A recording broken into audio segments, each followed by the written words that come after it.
François, bonjour. Bonjour. Est-ce que tu peux te présenter et raconter rapidement dans quelles circonstances nous nous sommes rencontrés et aujourd'hui on se rencontre là dans la Drôme alors que d'habitude un océan nous sépare puisque je vis en Guadeloupe. Alors, je ne me rappelle plus exactement comment on s'est rencontrés, à part que c'était virtuel. Ça a commencé sur le forum Reopen. Voilà, ça a commencé sur le forum Reopen 9/11. Et tu m'as contacté par... Tu as trouvé mon email? Comment tu as fait?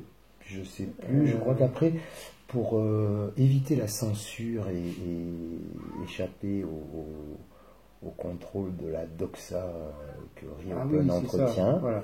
On a commencé à discuter sur des mailing lists. C'est ça, parce qu'on s'est rendu compte qu'en fait, il y avait certains sujets, y compris sur un site comme Reopen, qui normalement est ouvert à la pensée, on va dire... qui est censée être une association citoyenne, qui est censée démocratique. Être une association citoyenne et ouverte à la pensée écartée différente de la pensée dominante. On s'est rendu compte qu'il y avait une censure et que certains sujets ne pouvaient pas être abordés. Certains Rubicons en particulier sur le sujet du 11 septembre. Exactement. Par exemple, le mode de destruction des tours ou bien le fait qu'il y ait eu ou pas des avions dans ces tours. Ce sujet-là est un sujet non pas interdit puisqu'il a été débattu, mais dont les conclusions auxquelles les gens qui se sont intéressés de près à ce sujet aboutissent après 16 ans de réflexion, de débat, de recherche, comme notre conviction partagée aujourd'hui, et que les images sont falsifiées. Voilà. Alors on ne va pas rentrer dans ce débat-là, parce que c'est pas le débat du jour. C'est pas le débat du jour. Mais oui, donc tu me demandais comment on s'est rencontrés. Donc en fait c'est ça, la raison. C'est l'histoire du 11 septembre et les questions qu'on se pose tous les deux sur ce sujet. Je pense qu'il ne serait pas impertinent que tu te présentes rapidement pour les gens qui regarderont cette vidéo. Donc, tu m'as contacté en raison de mes qualités professionnelles. Tout à fait, et de tes interventions sur le blog de Reopen, sur le forum de Reopen. Tu savais que j'étais physicien. Oui, voilà. Tu t'en es jamais caché. Non, je m'en cache pas, c'est mon métier qui n'est pas plus honteux qu'un autre. Voilà, exactement comme je ne me suis jamais caché non plus être un autodidacte entre guillemets de la résistance des matériaux. Et donc, petit à petit, on a fini par échanger nos courriels et voir après nos téléphones. Voilà. Tu m'as convaincu de me déplacer de Pau à Paris pour assister à une conférence de Richard Gage, qui est le président d'une association américaine qui s'appelle Architectes et ingénieurs pour la vérité sur le 11 septembre, c'est ça, en français. Et je ne regrette pas d'y être allé, d'abord parce que je t'ai rencontré physiquement, c'est toujours mieux que virtuellement, et puis parce que ça a un petit peu clarifié les choses pour nous deux, sur ce que sont vraiment ces associations. Aussi bien l'association des architectes et ingénieurs américains qui, de la même façon que l'association française, a tracé des Rubicons infranchissables qui aujourd'hui empêchent une certaine vérité physique d'émerger. C'est-à-dire qu'on s'est trouvé en quelque sorte en contradiction avec ce que toi, comme moi, pensant être la vraie démarche scientifique, ou la démarche d'ingénieur, ou la démarche de curiosité, ou la démarche de curiosité intellectuelle, qui est le fondement de la démarche scientifique. Voilà, en fait. Qui est pas, être scientifique, c'est pas quelque chose il n'y a pas une initiation, il n'y a pas un truc particulier à savoir, c'est simplement être rigoureux et faire un aller-retour entre la théorie et l'expérience. Un de mes modèles, c'est Feldman, qui disait ça très très bien. Et donc si la réalité ne colle pas à la théorie, c'est que la théorie est fausse. Par contre, si la réalité colle à la théorie, c'est pas forcément que la théorie est juste. Il peut y avoir des théories fausses qui donnent des résultats justes, mais si ça colle pas, c'est que la théorie est fausse. Or, il se trouve que toi comme moi, on a réfléchi à ces sujets-là et qu'on s'est rendu compte qu'il y a des choses qui étaient fausses.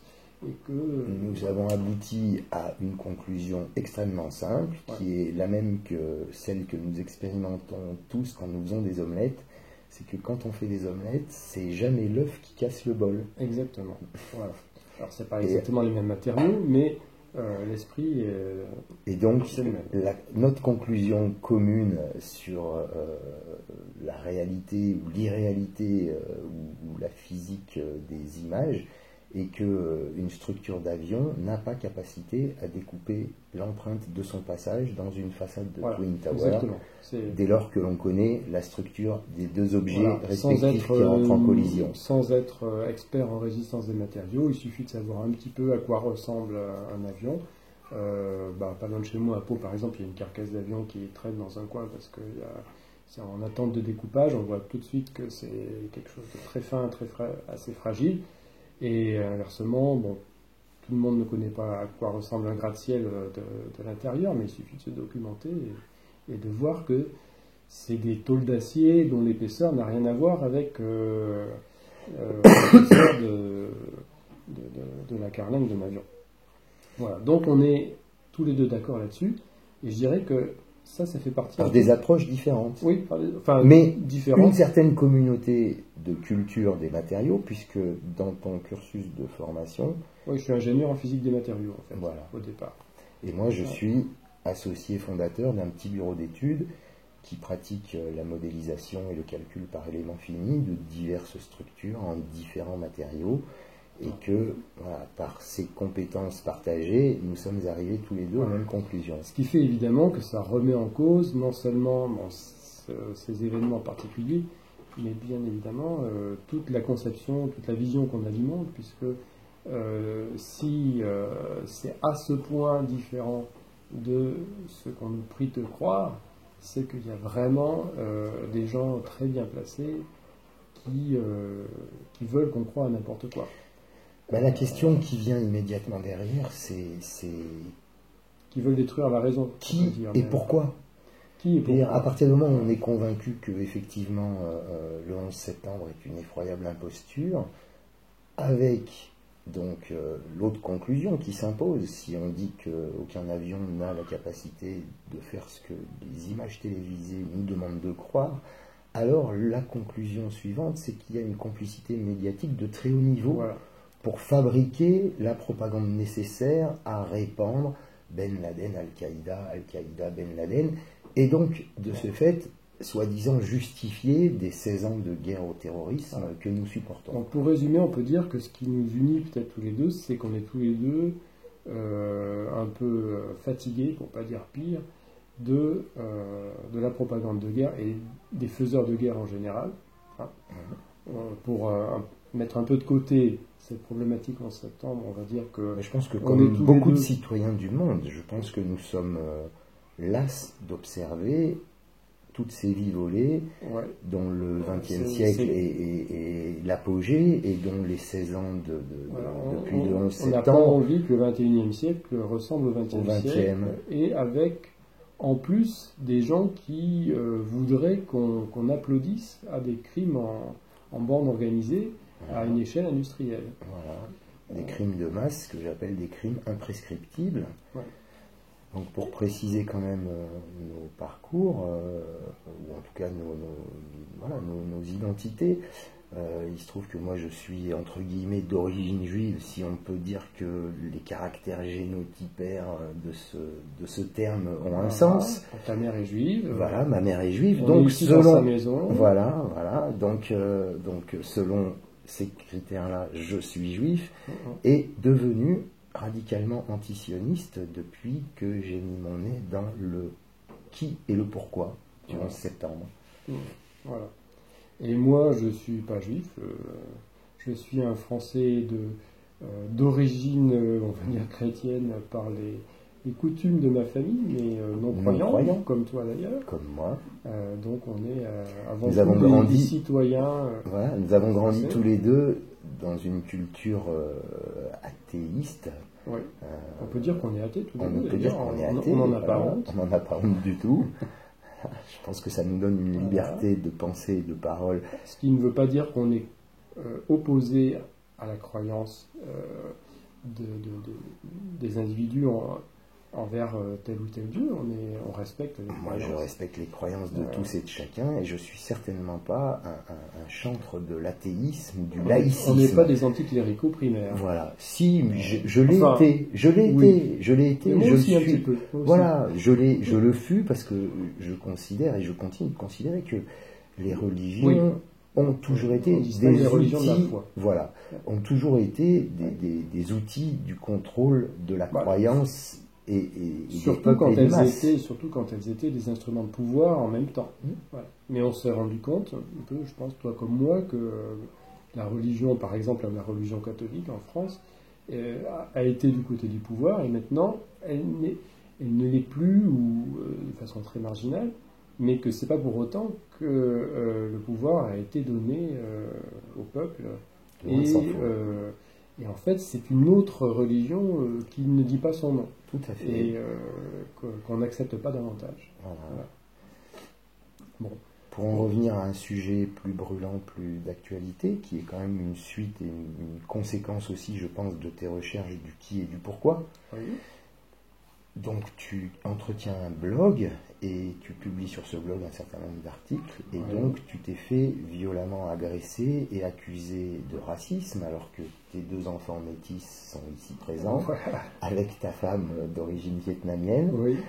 Tu t'es fait accuser de racisme par le CRIF, qui a fait ingérence, le président du CRIF, lui-même en personne, Khalifa, qui a pris sa plume, qui a fait ingérence dans ton dossier, voilà, et qui a demandé, non pas à mot couvert, en concluant, avant toute investigation, que tu étais soi-disant un militant un militant d'extrême droite. Comment c'était ? Négationniste. Alors, négationniste, antisémiste, raciste, enfin tout, la totale, quoi. Voilà, c'est comme Dieudonné, c'est oui, pareil, comme Dieudonné, comme Soral, comme tous les gens qui aujourd'hui... peut-être bien. Oui, comme tous les gens qui aujourd'hui ont le courage de dénoncer les crimes de masse et les crimes imprescriptibles commis par Israël. Mon cas ressort de la loi Guesso, et si ce n'est de la psychiatrie. Oui, voilà, de la psychiatrie, parce que M. Khalifa, et qui est cordonnier de formation, de ce que j'ai lu sur sa fiche Wikipédia, non seulement c'est autorisé... Il te donne des leçons de physique aussi. Voilà, il te donne des leçons de physique, parce qu'il prétend et revendique mieux connaître la physique du 11 septembre et d'un certain nombre d'autres sujets que toi, et il s'est autoproclamé psychiatre, puisqu'il t'a déclaré savant fou, je crois. Voilà, savant fou, et mon cas ressort de la psychiatrie. Voilà, c'est ça. Il l'écrit au président de ton université, qui lui-même a donc été contraint, je ne sais pas par quelle pression, de saisir la commission disciplinaire du Code de l'éducation. Oui.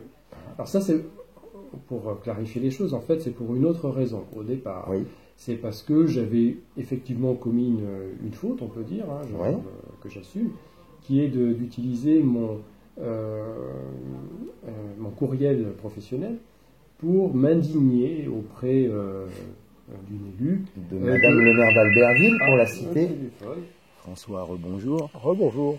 On a été interrompu hier par le téléphone, et puis après, les contraintes de la vie ont fait que. Donc on se retrouve le matin, et nous reprenons l'entretien. Donc nous en étions à présenter le cadre du sujet qui t'a valu une procédure disciplinaire. Oui. Oui, puisque, comme je disais, donc j'ai au départ commis on peut dire une petite faute, qui était d'utiliser mon courriel pour m'indigner.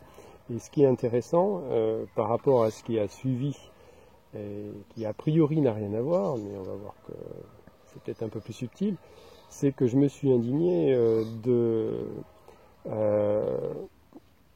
d'une interdiction faite à Christophe Oberlin, professeur de médecine, chirurgien qui intervient sur des théâtres de guerre. Oui, voilà, donc spécialiste de médecine humanitaire et qui met sa vie en danger, je pense, on peut le dire, en intervenant dans des endroits qui ne sont pas très sûrs. Donc, interdiction qui lui avait été faite d'une conférence au motif de sa mauvaise réputation, en quelque sorte. Voire de son antisémitisme, Allégué. Allégué, voilà, donc moi, que je trouve évidemment diffamatoire, puisque c'est un militant antiraciste, dire, Oui, et qui expose ce qu'il a observé, pour parler clairement, sur les théâtres d'intervention. D'une part, non, ça c'est une chose, mais ce que je veux dire, c'est que d'un point de vue, indépendamment de ce qu'il raconte, les horreurs qu'il a pu rencontrer sur les théâtres de guerre, dont Gaza, hein, puisque c'était l'objectif, le thème de sa conférence, c'est quelqu'un qui est ouvertement antiraciste, qui a écrit un ouvrage pour dénoncer le racisme, notamment, donc qui d'un point de vue éthique, moral est irréprochable, et qui évidemment n'a rien d'un antisémite, Je pense que c'est un rien d'un pacifiste, raciste, c'est un humaniste, pacifiste, voilà, un humaniste, comme qui nous, partage ne supporte plus. voilà, qui partage des valeurs universalistes que toi et moi défendons. Donc voilà, je me suis indigné de façon sans doute un peu violente, comme on le fait quand on est réellement indigné. Et en colère. Et en colère, voilà, parce que j'estime que quand on est élu d'une ville ou de n'importe quoi d'ailleurs, on a le devoir déjà de respecter la liberté d'expression et puis surtout de ne pas... Il n'y a pas très longtemps, il y a eu des milliers de personnes dans les rues à Paris pour la revendiquer. Voilà, donc nous aussi on est pour la liberté d'expression et surtout contre le fait de diffamer des personnes pour trouver des prétextes à leur interdire la parole. Là, en l'occurrence, pour être très clair, donc une élue a refusé l'accès à M. Oberlin à une salle municipale au prétexte de troubles potentiels à l'ordre public. Voilà, voilà, c'est ça. Ce qui est bon, mais c'est pas seulement ça. Je veux dire, si ce n'avait été que ça, à la limite, bon, je n'aurais peut-être pas été aussi virulent, mais c'est surtout l'allégation en gros, de racisme, antisémitisme, voire d'avoir soutenu Dieudonné, qui est considéré donc par certains comme quelque chose d'infamant, alors que toi comme moi, on aime beaucoup Dieudonné, hein, qui est un vrai antiraciste également, et qui, comme on le sait, a été traîné dans la boue par... qui fait partie des gens persécutés pour son antisionisme. Voilà, tout simplement. Donc avec aujourd'hui une propagande médiatique qui entretient la confusion des genres entre antisémitisme et antisionisme. Voilà. Confusion qui est entretenue de façon, on peut dire même criminelle, puisque ça prépare en fait le retour ou la montée du véritable antisémitisme, puisque si on associe systématiquement des juifs à un État... Les juifs, comme si on pouvait généraliser. Comme si ça voulait dire quelque chose, alors que toi comme moi on sait que ça ne veut pas dire grand-chose. Donc si on associe systématiquement les juifs à un État ou un pseudo-État qui a des actions criminelles et qui se moque ouvertement du droit international, c'est en soi une attitude irresponsable. Avec le soutien de la communauté internationale, cet État viole le droit international. Voilà, c'est ça. Enfin, ce qu'on appelle la communauté internationale, la réputée communauté internationale. Il faudrait bien s'entendre sur ce qu'on appelle la communauté internationale, qui en fait est loin d'être unie. Et univox. Bon. Ok. Donc, on en revient très rapidement à mes affaires.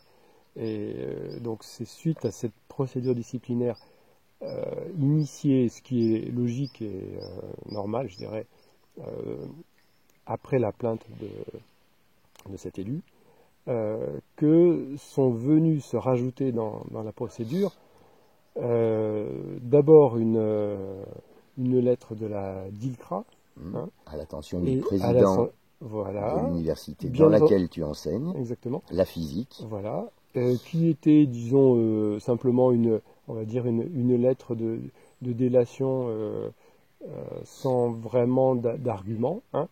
Et puis cette lettre complètement délirante du président du CRIF, donc apparemment sans aucun rapport avec l'objet initial de la procédure. Aucun, puisque ce qui t'a été reproché par le président du CRIF sont tes publications et tes convictions. Et ce qui est donc assez comique, c'est que pour avoir au départ pris la défense d'une personne qui est, encore une fois, un militant antiraciste, universaliste, qui défend les mêmes idées que toi Que et les moi, nôtres. et qui est donc Qui combat qui l'arbitraire, combat l'arbitraire, qui combat les le vies volées des colonialisme, enfants et des populations civiles. voilà, qui combat le mensonge des propagandes de guerre qui justifient les crimes dont il voit les résultats euh, dans le cadre de ces activités. Eh bien, maintenant, c'est moi qui me retrouve évidemment accusé de racisme, d'antisémitisme, de plein de choses. Plus qu'accusé, Plus aujourd'hui qu'accusé. condamné. Et voilà. Condamné Et donc, en première instance et à donc- 2 ans d'interdiction d'enseignement dans ton université, au prétexte fallacieux que tu serais un raciste et un antisémite. voilà. Et alors que toi-même as participé à cette procédure disciplinaire en disant bien qu'elles étaient donc bon, d'une part que tu me connaissais et que tu pouvais te porter garant, mais en disant quelle était Nos relations, quelle était ton origine aussi, que Mon tu étais origine, juif, et voilà. que tu pouvais évidemment témoigner que j'avais absolument rien contre les juifs en général, en supposant que ça veuille dire quelque chose. Mhm. Et donc cette première phase, en fait, cette décision de jugement de la commission disciplinaire propose rien de moins que de m'interdire d'enseigner et de chercher, puisque je suis enseignant-chercheur, pendant 2 ans, en me supprimant la moitié de mon salaire. Heureusement, l'appel est suspensif. Voilà, donc j'ai fait appel, ce qui veut dire qu'à la rentrée, je reprends mes cours, mais évidemment, je ne sais pas qu'est-ce que va être la suite. Voilà. La suite est à discrétion du président de ton université et de la présidente de cette commission disciplinaire. Alors, bon, je ne connais pas exactement comment se passe la suite des événements, mais probablement ça va être porté au niveau national. Et on verra si une autre commission prononce les mêmes décisions ou pas. Donc, bien entendu, tout ça est complètement délirant. Plus que délirant, je peux témoigner ici que dans le cadre de cette procédure disciplinaire, rien n'a été débattu sur le fond. Oui, tout à fait. Tu as été condamné sur la base d'allégations répétées et martelées, et que aucun des faits qui te sont reprochés n'ont été observés dans le détail ni débattus à aucun moment de la procédure. Voilà. Donc, en quelque sorte, on peut dire, pour résumer, que M. Khalifa réinvente la notion de lettre de cachet. Oui, et qu'aujourd'hui, il dispose d'un pouvoir dont on peut vraiment s'étonner de la puissance et surtout de la légitimité, puisque je rappelle que M. Khalifa est président du Conseil représentatif des institutions juives de France, dont le J de juif a disparu de l'acronyme, et qu'il semble, de par ses interventions, s'autoriser aujourd'hui à intervenir en tant que président d'un conseil représentatif des institutions de France, puisqu'il intervient dans l'institution universitaire en demandant au président de ton université de te faire condamner avec vigueur. Voilà, donc on peut même se poser la question, est-ce que l'université est le lieu qui encourage le débat et le débat contradictoire qui est nécessaire à l'exercice de la raison, ou bien est-ce qu'il s'agit d'une chambre d'enregistrement des décisions d'une institution qui lui est supérieure? Et qu'il ne contrôle pas, ou en tout cas dont on peut se demander pour quelles raisons elle s'autorise à intervenir. Voilà, ok. Bon, enfin, je ne voudrais pas qu'on embête trop les spectateurs de cette vidéo avec mon histoire personnelle, mais c'était juste pour resituer le... Non, mais elle est symptomatique. Voilà, c'est symptomatique d'une dérive de notre société et surtout de l'ignorance de bon nombre de gens de la véritable nature de nos institutions.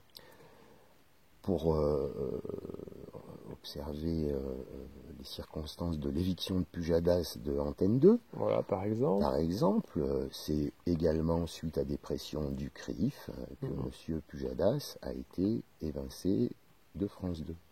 Je ne suis pas un fan de ce journaliste, mais sur les faits et sur le principe, voilà, exactement comme pour ta procédure, voilà, on peut observer aujourd'hui une sacralisation de l'État d'Israël dans les institutions Voilà, avec une françaises. tentative d'ailleurs, de façon tout à fait ouverte, le président du CRIF, donc M. Khalifa, s'est fait élire avec la promesse de criminaliser le mouvement BDS, par exemple, le mouvement Voilà. pacifiste qui se propose de lutter contre les crimes d'Israël exactement comme on a lutté contre les crimes de l'Afrique du Sud, du temps de l'apartheid. BDS voulant dire boycott des investissements, voilà, sanctions. oui, merci de le rappeler. Et donc c'est tout à fait ouvertement qu'on s'achemine vers une dictature, on peut le dire, Oui. une dictature au profit d'un lobby qui n'est même pas un lobby juif, hein, puisque Non. toi tu es juif et tu es parfaitement opposé aux orientations de ce lobby, comme le sont d'autres juifs.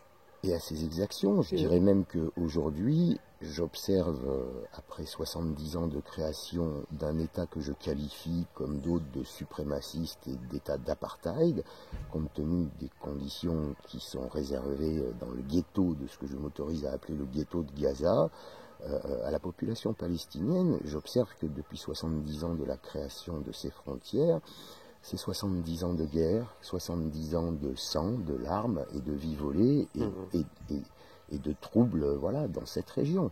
Ouais. Avec des guerres infinies qui, comme toutes les guerres du XXe siècle, rapportent de l'argent aux marchands d'armes, permettent de contrôler les populations, les territoires et leurs ressources. Exactement. Donc, pour peut-être terminer rapidement cette vidéo introductive, pourquoi on l'a fait ici, maintenant, et qu'est-ce qui va suivre. Ce qu'on se propose de faire, c'est des petites interventions relativement courtes. On fera cette fois, non pas en vrai, physiquement côte à côte, puisqu'on sera dans l'incapacité de le faire. Mais pas forcément, on verra ce que l'avenir nous réserve. Suivant les circonstances, mais disons qu'en temps normal, comme tu dis, on est séparés par l'océan. Donc on fera des vidéos via Skype ou d'autres moyens analogues et on essaiera d'exposer très tranquillement et très ouvertement nos opinions, nos vues, nos convictions, nos arguments, nos doutes, voir nos recherches de caractère technique ou scientifique, avec la logique que finalement, cet arbitraire qui s'abat sur nous, sur moi et même sur d'autres, sur de plus en plus de personnes, le seul moyen d'en venir à bout, c'est de l'exposer, c'est-à-dire de le mettre en lumière. Ouvertement, publiquement. Parce qu'il ne tient que par l'ignorance, par la croyance en fait de beaucoup de gens que ça n'existe pas. Et on va prouver que ça existe. Et par les intimidations, voilà, les persécutions et la peur qui en résulte. Voilà, et cette peur n'existe que parce que les gens n'ont pas conscience que ce sont eux les plus forts. Oui. Ce sont eux qui détiennent en réalité le pouvoir. Un pouvoir quel qu'il soit ne peut subsister que parce qu'il a l'assentiment soit de la majorité de la population, soit au pire d'une minorité très agissante et très puissante. Et même cette minorité ne peut subsister que parce que les gens ne font rien. Alors, pour reprendre une citation d'Einstein que tout le monde connaît, le monde est dangereux à vivre, certes, mais pas tellement en raison de ceux qui font le mal, mais plutôt en raison de ceux qui le regardent faire et qui ne font rien. Voilà. Et donc, à notre petit niveau, on a décidé de faire quelque chose, tout simplement. Sans reprendre une citation qui a été détournée, galvaudée par quelqu'un comme M. Fabius, dont je dénonce les crimes, en Syrie en particulier.